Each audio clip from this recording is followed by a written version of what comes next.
আসসালামু আলাইকুম বন্ধুরা, আজকে আমি আপনাদের দেখাবো নতুন পদ্ধতি বা কোন পদ্ধতি অবলম্বন করে ছেলেরা বাসন তৈরি করতেছে আর এই বাসন দিয়ে মাছ ধরবে।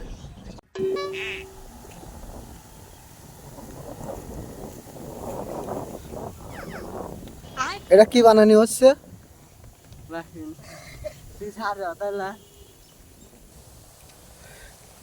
এটা কি সিস্টেমের বাসন? চায়না জাল না? তার মানে এদিক দিয়ে মাছ যাবি, এদিক দিয়ে। ও, ভালো বুদ্ধি তো। যদি বড় মাছ যায়, বড় মাছের মধ্যে পড়ে? হ্যাঁ, এটা ছোট ভাই এই বাসনটা তৈরি করতেছে। আসলে আপনারা জানেন যেটা খুবই মানে আমরা মশারির জন্য যেটা ব্যবহার করি আর কি, যেটা সাধারণত এটা মশারি, ঠিক আছে, এই সাইড দিয়ে মাছ প্রবেশ করে। আজব বাসন আর কি মাছ মারার জন্য, যা ছোট ছোট মাছ যেগুলা মানে খাওয়া সবার জন্যই উপকার, সে মাছ মারে আর কি। এই একটা দুইটা বানাইছে ছোট ভাইয়ের, তো আজব বুদ্ধি, আমি দেখে একটু হতবাক হয়ে গেলাম। আচ্ছা, এবার আমি আরেকটা বিষয় শুনবো, সেটা হচ্ছে আচ্ছা এইটার মধ্যে কি কোনো সাপ বা এরকম কিছু ঢোকে? কুইসি পড়ছিলে কি কুইসি কুচি?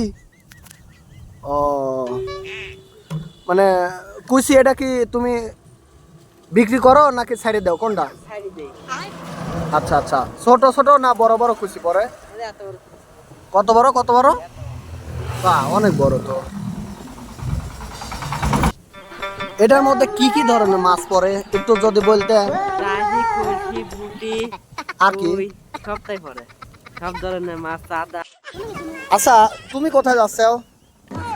কি মাছ মারবে? কই? কি দিয়ে? কই ডাক ডিম কই? ওরে বাবা, এটা কোথায় থেকে সংগ্রহ করছো? কোন বাগানে?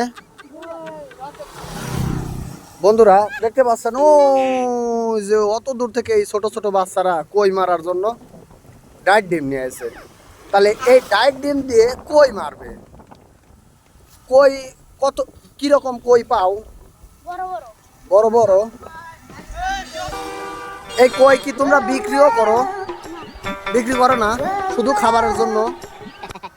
ও আচ্ছা আচ্ছা, তো একদিনে তোমার খাবার চলে? একদিনে যা মারো সেটা কি খাবার চলে? হ্যাঁ, কি তুমিও সাথে যাবে একসাথেই? আচ্ছা আচ্ছা, আর তোমার আচ্ছা তোমার এটা কত কত পানির মধ্যে লাগানো লাগে? হাঁটু পানি পড়ে। হাঁটু পানি? ও আচ্ছা, হ্যাঁ বলতেছে তাই যে মাছ পড়ে। ঠিক আছে ছোট ভাই, তোমার এটা বলার জন্য ধন্যবাদ। আর দেখে আমার খুব ভালো লাগলো। দর্শক দেখেন তো, এরকম ধরনের বাসন কি কোনোদিন দেখছেন? যদি দেখে থাকেন তাহলে কমেন্টে জানান, আর যদি না দেখে থাকেন তাহলে এরকম ইন্সপিরেশন নিয়ে নিজে নিজে কোনো খরচ ছাড়া নিজে নিজে তৈরি করতে পারেন এবং মানে যথাযথ খাবারের জন্য মাছ মারতে পারেন। ধন্যবাদ।